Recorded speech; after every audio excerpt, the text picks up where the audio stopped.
I stood at the front of the conference room with 43 years of service condensed into a cheap plaque and a grocery store cake while my boss told everyone I was easily replaceable. The room went quiet. Kenneth Morrison, CEO of Morrison Technical Solutions, smiled that practiced smile of his and said it again. Louder this time. Like he wanted to make sure the back tables heard. Thomas has been a solid contributor, but let's be honest. In this industry, everyone's replaceable. We've got young talent ready to step up. Better educated. More current with modern systems. He raised his champagne glass. The cheap kind. I'd seen the invoice. $14 a bottle. To Thomas. May retirement treat you better than you treated our profit margins. Half the room laughed. The other half looked at their plates. I was 64 years old, and I'd just been told I'd wasted 4 decades of my life. I didn't argue. I smiled, thanked everyone for coming, and went home to my small house in Frisco. My wife Helen had passed 3 years earlier. The house felt bigger without her, quieter. I made coffee, sat at the kitchen table, and looked at the plaque. Thomas Harrington, 43 years of service. The plaque didn't mention that I'd built the client portfolio from nothing. Didn't mention that I personally held relationships with 37 of Morrison Technical's 42 active contracts. Didn't mention that half those contracts had clauses specifying that I remain the primary liaison or they could terminate without penalty. Kenneth didn't know that because Kenneth never read contracts. He hired people to do that. He hired me to do that. 43 years ago, when the company was just him and a garage full of surplus electronics. I'd made Morrison Technical what it was. Not Kenneth. Me. He'd forgotten that somewhere along the way. Somewhere between the 3rd luxury car and the lake house in Austin. Somewhere between hiring his nephew as VP and his golfing buddy as CFO. I pulled out my laptop. The old one Helen bought me for our anniversary 8 years ago. Still worked fine. By Sunday night, I'd sent 37 carefully worded messages. Professional. Courteous. Brief. Dear valued partner. As of my retirement effective immediately, I wanted to personally inform you that I will no longer be available as your primary contact at Morrison Technical Solutions. The company will assign new representation. Thank you for 43 years of trust and collaboration. I attached my personal cell number, just in case they had questions. Then I went to bed. Monday morning, I woke up at 5:30. Old habits. Made coffee, read the paper, went for my usual walk around the neighborhood.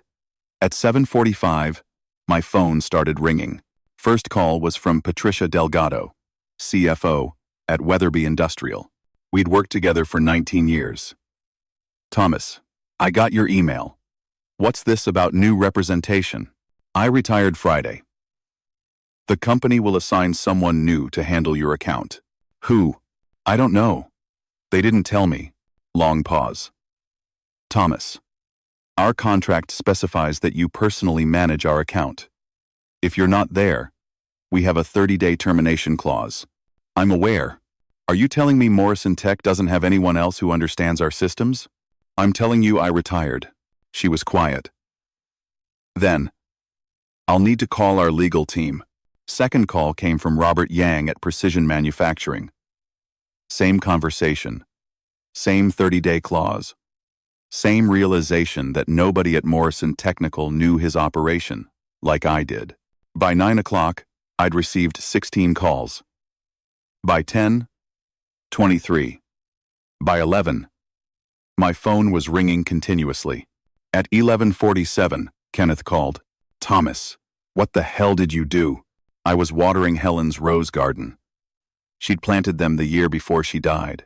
I kept them alive because it felt like keeping part of her alive. Weatherby just sent termination notice. So did Precision. So did 6 others. They're all citing contract clauses about primary liaison requirements. Yes, those clauses were standard in most of our older contracts. I negotiated them to ensure continuity. You never told me about those clauses. You never asked. You said contracts were my responsibility. His voice got sharp. "Get down here right now. We need you to call these clients and fix this." "I'm retired, Kenneth. You said so yourself. Friday night. Remember? Easily replaceable." "Thomas, don't be petty. This is business." "Exactly. This is business. And in business, when you retire, you retire. You're the CEO. Handle it." I hung up. He called back. I didn't answer. He called 7 more times. I turned off my phone and finished watering the roses. By Tuesday morning, the situation had escalated. I turned my phone back on to find 43 missed calls from Kenneth, 9 from his CFO, 12 from his nephew, the VP, and 6 from the company's attorney. There were also messages from clients. Lots of clients. I called them back. Not Morrison Technical, just the clients. The conversations were similar. Professional. Factual. Yes, I'd retired. No, I didn't know who would replace me. Yes, I understood their concerns. No, I couldn't tell them if the new representative would understand their systems like I did because I'd spent 15 years, 20 years, 30 years learning those systems. Each conversation ended the same way. "Thomas, if you're not there, we need to reconsider the relationship." By Wednesday, Morrison Technical Solutions had lost 18 contracts. Total annual value, $4.2 million. Kenneth called a company-wide meeting. I heard about it from Linda, one of the assistants who'd always been kind to me. She texted me the details. Kenneth stood in front of the entire staff and announced that the recent contract losses were due to unforeseen complications with legacy client relationships. He assured everyone that new contracts would replace the lost revenue within 90 days. He announced an immediate hiring freeze. No bonuses this quarter. 10% salary reduction for management to preserve cash flow. Then he said something that made Linda text me 3 exclamation points. Thomas Harrington deliberately sabotaged this company on his way out. He poisoned client relationships and violated his employment agreement. We're pursuing legal action. Way. Wasn't time. Wasn't time. Wasn't time. Wasn't time. I called my attorney, Stephen Brooks. We'd known each other since our kids played Little League together 30 years ago. His daughter and my son had been best friends. "Stephen, Morrison Technical is threatening to sue me." "On what grounds?" "They're claiming I sabotaged client relationships." "Did you?" "I sent retirement notices to clients I'd worked with for decades. Professional, courteous notices. I informed them I wouldn't be their contact anymore." "That's not sabotage. That's notification." "That's what I thought. Let them send whatever they want. We'll respond appropriately." The lawsuit notice arrived Thursday. Tortious interference with business relationships.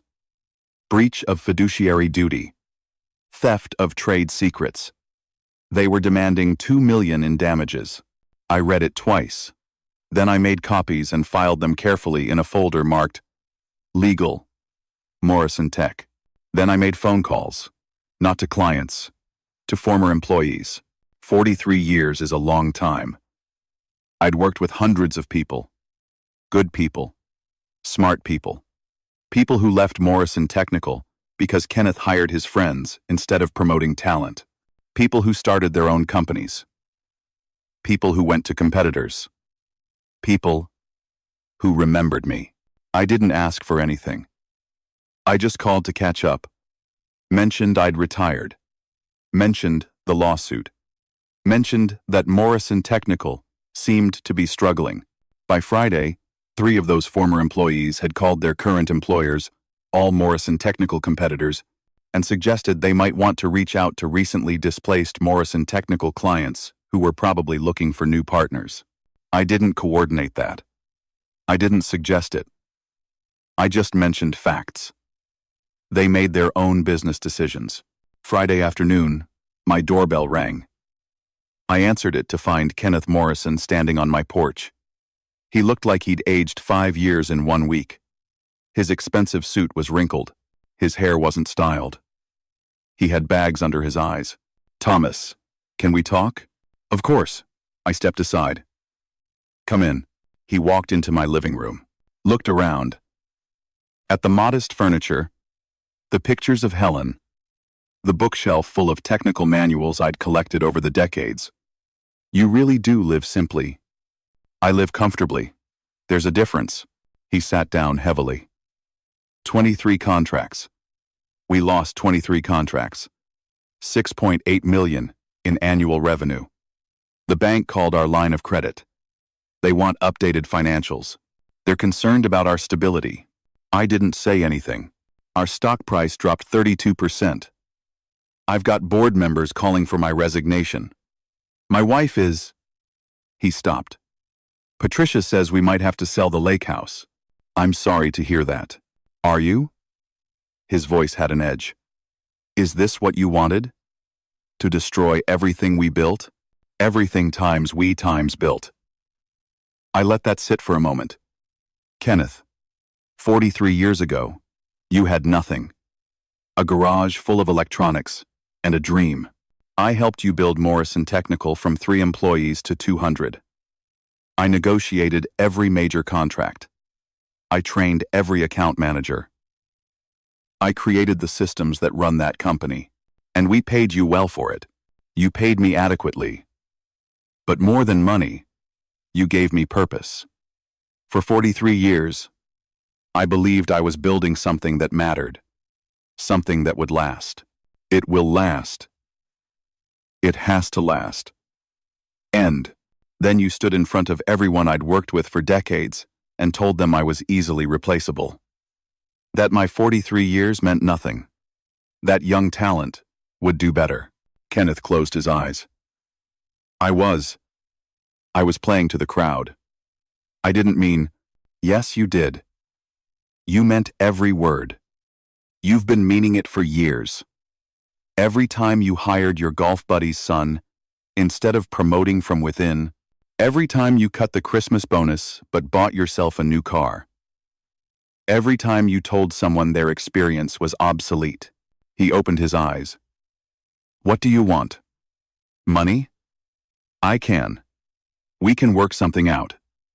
A consulting contract. We'll pay you to help transition these accounts. I don't want money, Kenneth. Then what? I want you to understand something. People aren't replaceable. Experience matters. Relationships matter. Loyalty matters. You can't build a company on spreadsheets and profit margins alone. You need people who care. People who show up for 43 years because they believe in what they're doing. I know that now. Do you? Or are you just scared because the money's disappearing? He didn't answer. I stood up. Kenneth, I'm not going to help you fix this. Not because I'm angry. Not because I want revenge. But because you need to learn this lesson yourself. You need to understand what it costs to treat people like they're disposable. The company will fail. Maybe. Or maybe you'll figure out how to rebuild with people who actually matter. Maybe you'll stop hiring your friends and start valuing experience. Maybe you'll learn that a CEO's job isn't to take credit for other people's work. He stood up. The lawsuit will go nowhere. I have documentation for every client contact I made. Every email was professional. I broke no laws and violated no agreements. Your attorney knows this. He's already told you, hasn't he? Kenneth nodded slowly. You're angry because I left and the company fell apart. But I didn't make it fall apart, Kenneth. It was already falling. I was just the one holding it together. When I left, everyone saw the truth. He walked to the door, stopped. 43 years. I thought we were friends. We were. Until you decided I was easily replaceable. He left.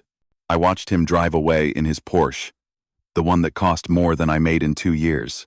Then I went back to Helen's roses. They needed deadheading.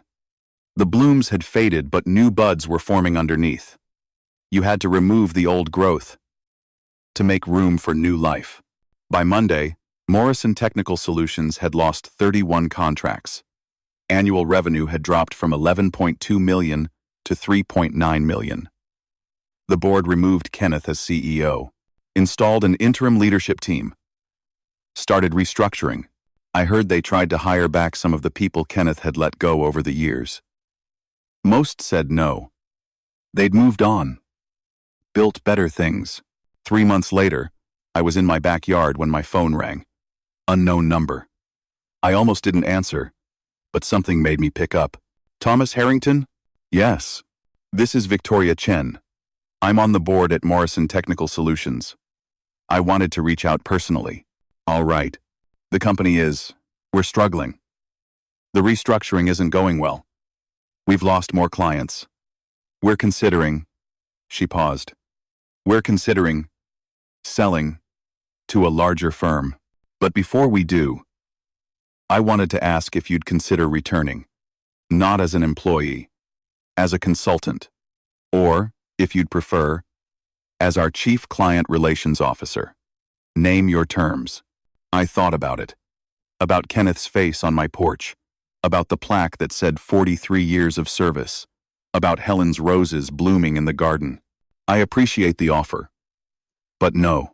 May I ask why? Because some things, once broken, can't be fixed. You can't rebuild trust after you've told people they don't matter. Kenneth taught me that. I'm teaching it back. I understand. Thank you for your time. She hung up. 6 months later, Morrison Technical Solutions sold to a competitor for less than half its previous valuation. Kenneth moved to Arizona. Sold the lake house, the Porsche, the second home in Aspen. I never spoke to him again, but I kept Helen's roses alive, kept the garden growing, and every morning when I watered them, I thought about what my wife used to say. You can't rush growth, Thomas. Good things take time, and the things worth having are the things you tend carefully. She'd been talking about roses, but she'd also been talking about life. I spent 43 years tending Morrison Technical carefully. Kenneth spent 5 years taking credit. When I left, everyone saw the difference. That wasn't revenge. That was just truth. And truth, unlike people, isn't easily replaceable.